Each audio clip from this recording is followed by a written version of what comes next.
Qırmızı Bazardan Xankəndinə gedirik. Şuşa kənddən keçirik. Şuşa kənddə, bax belə yolun qırağında gözəl bir xanım, gözəl bir ailə, belə qəşəng bir, balaca bir yer düzəlib. Qəşəng bir yer düzəldiblər, kətə pişirirlər.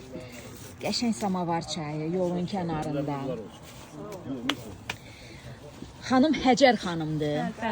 Sizin adınız? Gülşən xanım. Sizin adınız? Əfruz xanım. Deməli, Əfruz xanım Həcər xanımın anasıdır. Düzdürmü? Siz də mamasısınız. Mamasıdır gəlin. Hə, çox adam bibidir. Mamanın gəlini. Mama gəlin. Hə, Allah hamınıza can sağlığı versin. Əlinizə sağlıq. Elə qoxusundan, ölçüsündən, enindən, boynundan bilinir ki, Qarabağ kətəsidir. Siz Laçındansınız, düzdürmü? Gülündüz, Laçın gülündüz. Amma artıq sizə yeni məskunlaşdırmada Şuşa kənddən ev veriblər, burada məskunlaşmısınız. Gözəl, çox bəyənmişik. Qəşəng. Çox gözəl. Sadəcə vaxtım yoxdur ki, gedəm evinizə də baxam. Allah qoysa gələrsən baxarsın. İnşallah ayrıca gələcəm. Deyin görün bu kətənin içində nə var? Zinciri, çöl çinişi, cerkan, şöpbəyi, qıppığım.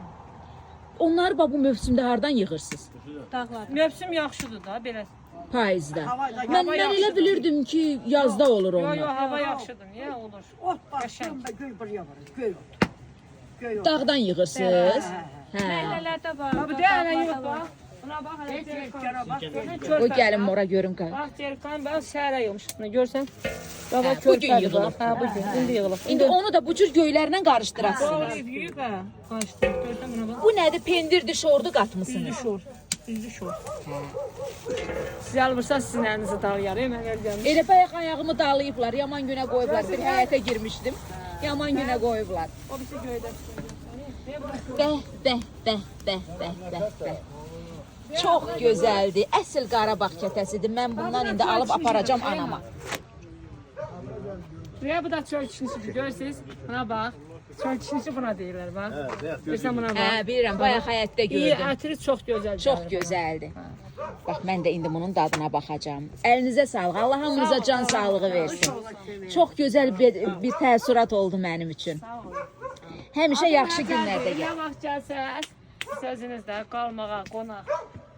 Evimiz genişdir. 5 otaq, hamam, hər şərait var. Maşallah. Narahat olmayın. Əziz mənim izləyicilərim, Həcər xanımı hamınız yadınıza saxlayın. Bax, bu yoldan keçəndə qəşəng. Onun kətəsindən alın yeyim. Mən artıq bir dişləm aldım. Çox dadlıdır. Həqiqətən əlinizə sağlıq, möhtəşəmdir. Sağ olun. Sağ olun.